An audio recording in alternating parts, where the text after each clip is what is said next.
വേൾഡിൽ ഏറ്റവും fast growing ആയിട്ടുള്ള ഒരു സ്പോർട്ടാണ് പിക്കിൾ ബോൾ. ഈ പിക്കിൾ ബോൾ ഒരു ബിഗിനറിന് എങ്ങനെ കളിക്കാമെന്നുള്ളതാണ്, അതിൻ്റെ റൂൾസും കാര്യങ്ങളാണ് നമ്മളിവിടെ എക്സ്പ്ലെയിൻ ചെയ്യാൻ പോകുന്നത്. ഇതറിയാത്തതുകൊണ്ട് പിക്കിൾ ബോൾ കളിക്കാൻ വരാത്ത കുറേ ആൾക്കാരുണ്ട്. അപ്പോൾ അവർക്കിതൊരു ഹെൽപ്ഫുൾ ആയിക്കോട്ടെ എന്ന് വിചാരിച്ചിട്ടാണ് നമ്മൾ ഈ ഒരു വീഡിയോ ചെയ്യുന്നത്. എൻ്റെ പേര് ഫിറോസ് താരത്ത്. എൻ്റെ കീഴിൽ പിക്കിൾ ബോൾ അക്കാഡമിയിൽ 40ഓളം ചെറിയ കുട്ടികൾ പ്രാക്ടീസ് ചെയ്യുന്നുണ്ട്. കേരളത്തിൽ നടന്ന ഒരുപാട് ടൂർണമെൻറ്റ്സിൽ എല്ലാ കാറ്റഗറിയിലും നമ്മൾ വിൻ ചെയ്തിട്ടുണ്ട്.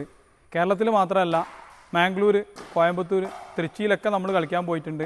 കഴിഞ്ഞ നാഷണൽസിൽ നമുക്ക് അണ്ടർ 17 നമുക്ക് ബ്രോൺസ് മെഡൽ കിട്ടിയിരുന്നു.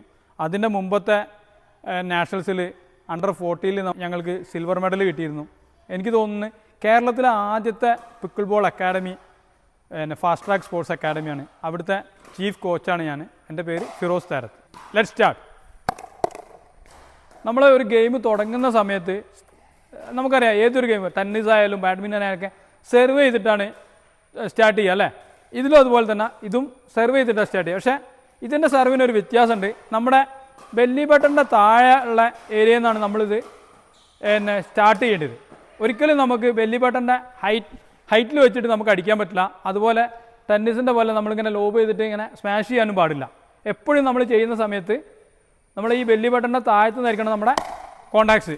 അതേപോലെ ഈ ബേസ് ലൈൻ്റെ ബാക്കിൽ നിന്ന് വേണം നമ്മൾ സ്റ്റാർട്ട് ചെയ്യാൻ. ബേസ് ലൈൻ്റെ അകത്ത് കയറിയിട്ട് അല്ലെങ്കിൽ കോർട്ടിൻ്റെ അകത്ത് കയറിയിട്ട് നമുക്ക് സെർവ് ചെയ്യാൻ പറ്റില്ല. ഈ സെർവ് ചെയ്ത് കഴിഞ്ഞാൽ അടുത്ത റൂൾ എന്താണെന്ന് വെച്ചാൽ, സെർവ് ചെയ്യുമ്പോൾ നമ്മൾ നേരത്തെ പറഞ്ഞു നമ്മുടെ ബെല്ലി ബട്ടൻ്റെ താഴെ വെച്ചിട്ടുള്ള ബാറ്റ് പാഡിലും ബോളും തമ്മിലുള്ള കോണ്ടാക്ട്സ്, അത് കഴിഞ്ഞാൽ നമ്മൾ സെർവ് ചെയ്ത് കഴിഞ്ഞാൽ ആ സെർവ് റിസീവ് ചെയ്യുന്നവന് ഒരു ബൗൺസ് ചെയ്തതിന് ശേഷം ആ ബോൾ റിസീവ് ചെയ്യാൻ പാടുള്ളൂ. നേരെ തിരിച്ചിട്ട് അവരടിക്കുന്ന ബോളും നമ്മൾ എന്ത് ചെയ്യാൻ പറ്റുള്ളൂ, ഒരു ബൗൺസ് കഴിഞ്ഞതിന് ശേഷം നമുക്ക് അവിടുന്ന് റിട്ടേൺ ചെയ്യാനും പാടുള്ളൂ. എക്സാമ്പിൾ നോക്കിയോ കേട്ടോ.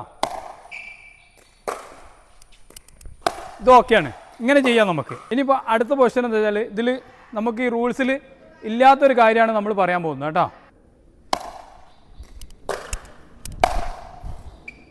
ഈ ഷോട്ട് എടുക്കാൻ പറ്റില്ല. കാരണം എന്താണെന്ന് വെച്ചാൽ ആ റിട്ടേൺ വരുന്ന ബോളും ഇതേപോലെ ഒരു ബൗൺസ് കഴിഞ്ഞതിന് ശേഷം നമുക്ക് റിട്ടേൺ കൊടുക്കാൻ പാടുള്ളൂ. ഓക്കെ, നമ്മൾ ഇപ്പോൾ ഇവിടെ മാർക്കിങ്ങിൽ നമ്മൾ ബ്ലൂ ആയിട്ട് കാണുന്നുണ്ട്, അതുപോലെ നമ്മൾ റെഡ് ആയിട്ട് കാണുന്നുണ്ട്. ഈ റെഡ് ആയിട്ട് കാണുന്ന ഈ ഏരിയക്ക് നമ്മൾ പറയുന്ന പേരാണ് കിച്ചൺ.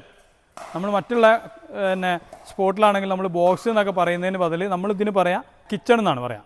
ഓക്കെ, അപ്പോൾ ഈ കിച്ചണിൽ ചില റൂളുകളുണ്ട്. അതായത് ഈ കിച്ചണിൽ ഈ ബോൾ വോളിയായിട്ട് വരുന്ന ബോൾ, അതായത് എയറിൽ എവിടെയും ബൗൺസ് ചെയ്യാതെ ഡയറക്റ്റ് നമ്മുടെ കോർട്ടിലേക്ക് വരുന്ന ബോൾ നമുക്ക് എന്ത് ചെയ്യാൻ പറ്റില്ല, ഇതിനെ ഇങ്ങനെ അടിച്ചിട്ട് അകത്തേക്ക് കയറാൻ പറ്റില്ല. അതേപോലെ ഒരു ബോൾ നമുക്ക് ഹൈറ്റിൽ വന്ന് ഇവിടെ നിന്നിട്ട് നമുക്കിങ്ങനെ ഈ ഓപ്പണായിട്ട് വരുന്ന ബോൾ എടുക്കാനും പറ്റില്ല. ജസ്റ്റ് ഞാൻ കാണിച്ചു തരാം എന്താ ചെയ്യാൻ പോകുന്നത് കേട്ടോ. ജസ്റ്റ് ഒന്ന് ശ്രദ്ധിച്ചാൽ മതി.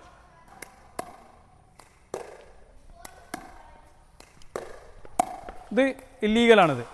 ഈ കിച്ചൻ്റെ അകത്ത് നമുക്ക് എന്ത് ചെയ്യാൻ പറ്റില്ല, ഈ വോളി നമുക്ക് എടുക്കാൻ പറ്റില്ല. പക്ഷേ ബൗൺസ് ചെയ്ത് വരുന്ന ബോളാണെങ്കിൽ നമുക്ക് എടുക്കാൻ പറ്റും. നോക്കിക്കോളൂ.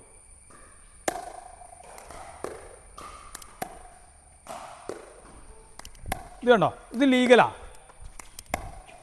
അതെന്താണെന്ന് വെച്ചാൽ നമ്മളിതാ ബൗൺസ് ചെയ്തിട്ടാണ് നമ്മൾ ഈ ബോൾ എടുക്കുന്നത്. ബൗൺസ് ചെയ്ത ബോൾ നമുക്ക് വേണമെങ്കിൽ ഈ കിച്ചൺ ഏരിയയിൽ കയറിയിട്ട് നമുക്ക് എടുക്കുന്നതിന് ഒരു കുഴപ്പമില്ല. ബൗൺസ് ചെയ്യാത്ത ബോൾ നമുക്ക് ഇതിൽ കയറിയിട്ട് എടുക്കാൻ പാടില്ല. ഇപ്പോൾ ഞാൻ നേരത്തെ പറഞ്ഞു, സ്റ്റാർട്ട് ചെയ്യുമ്പോൾ എപ്പോഴും നമ്മൾ കോർട്ടിൻ്റെ റൈറ്റ് സൈഡിൽ നിന്നാണ് സ്റ്റാർട്ട് ചെയ്യുക. അപ്പോൾ നമ്മൾ റൈറ്റ് സൈഡിൽ നിന്ന് കളിച്ചു, നമുക്കിപ്പോൾ ഒരു പോയിന്റ് കിട്ടിയെന്ന് വിചാരിക്കാം. ഒരു പോയിന്റ് കിട്ടിയാൽ അടുത്ത സർവ് നമ്മൾ ചെയ്യേണ്ടത് ഈ ലെഫ്റ്റ് സൈഡിലാണ്. ഈ ലെഫ്റ്റ് സൈഡിൽ വന്നിട്ടാണ് ചെയ്യേണ്ടത്. ഡയഗണലായിരിക്കണം നമ്മുടെ സർവ് എപ്പോഴും വേണ്ടത്. അപ്പോൾ ഇവിടെ വന്നിട്ട് എന്ത് ചെയ്യണം, ഇവിടെ നിന്ന് നമ്മൾ ഇതേമാതിരി സെർവ് ചെയ്യാം. ഓക്കെ, നേരത്തെ അവിടുന്ന് റൈറ്റിൽ നിന്ന് ചെയ്തു.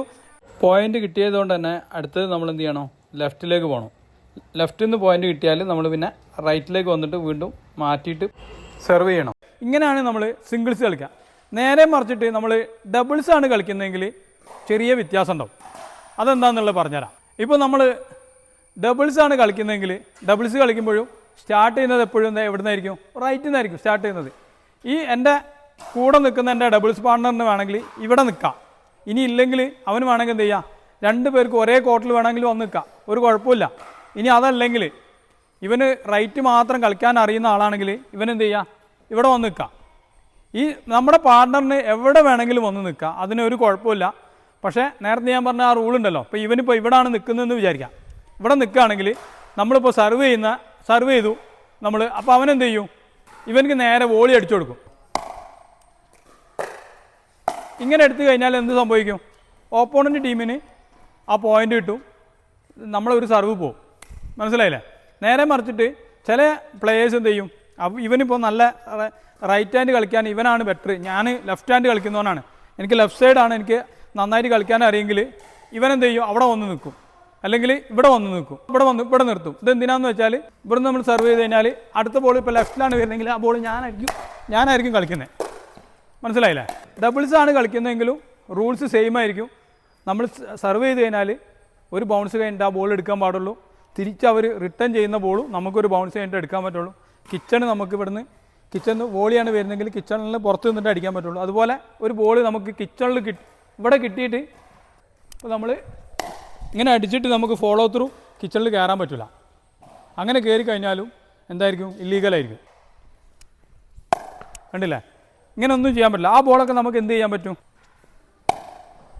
ഇങ്ങനെ നമുക്ക് ഇവിടെ നിന്നിട്ട് വേണമെങ്കിൽ അടിക്കാം. ഈ ലൈനും ടച്ച് ചെയ്യാൻ പാടില്ല. ലൈന് ടച്ച് ചെയ്ത് കഴിഞ്ഞാലും ഇല്ലീഗലായിരിക്കും, പോയിൻ്റ് അവർക്കായിരിക്കും കിട്ടുക.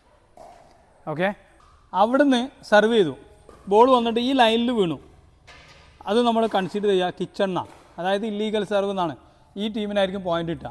അത് നേരെ മറിച്ച് ചെറിയൊരു ഇത് കട്ട ഉള്ളെങ്കിലും അതും എന്തായിരിക്കും, ഇല്ലീഗലായി. ഈ ലൈന് ഇല്ലീഗലായിരിക്കും. ഈ ലൈനെല്ലാം നമ്മൾ സർവിൻ്റെ സമയത്ത് നമ്മൾ കിച്ചണായിട്ടാണ് കൺസിഡർ ചെയ്യുക. നമ്മൾ ഇവിടുന്ന് അടിക്കുന്ന സമയത്ത് ഈ ലൈൻ കട്ട് ചെയ്തിട്ടാണ് നമ്മൾ ചെയ്യുന്നതെങ്കിലും അതും ഇല്ലീഗലായിട്ടാണ് കരുതുക. നേരെ മറിച്ചിട്ട് ആ സർവ് ചെയ്യുന്ന ബോൾ ഈ ലൈനിലാണ് വീഴുന്നതെങ്കിൽ ഇത് ഇന്നായിട്ടാണ് കൺസിഡർ ചെയ്യുക. ഇതിപ്പോൾ ഇങ്ങനെയാണെങ്കിലും ഒക്കെ ഇന്നായിട്ടാണ് കൺസിഡർ ചെയ്യുക. ഈ ലൈനും അതേപോലെ ഇന്നായിട്ടാണ് കൺസിഡർ ചെയ്യുക.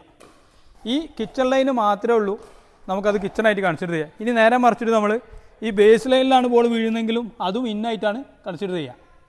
ഓക്കെ, ഇനി നിങ്ങൾക്ക് ഈ പിക്കിൾ ബോളിനോടനുബന്ധിച്ചിട്ടുള്ള എന്തെങ്കിലും റൂൾസിലോ എന്തെങ്കിലും ഡൗട്ട്സ് കാര്യങ്ങളുണ്ടെങ്കിൽ താഴെ ഒന്ന് കമൻറ്റ് ചെയ്താൽ മതി. നിങ്ങളുടെ ഡൗട്ട് എന്താണെന്നുള്ളത് നമ്മളത് എക്സ്പ്ലെയിൻ ചെയ്ത് തരാം. അടുത്ത വീഡിയോയിൽ നമ്മളത് ആഡ് ചെയ്യാൻ നോക്കുക. അപ്പോൾ വെറുതെ ഇത് കണ്ടു പോകരുത്. പോകുന്ന പോക്കിൽ നമ്മുടെ പേജ് ഒന്ന് ഫോളോ ചെയ്യാൻ മറക്കണ്ട.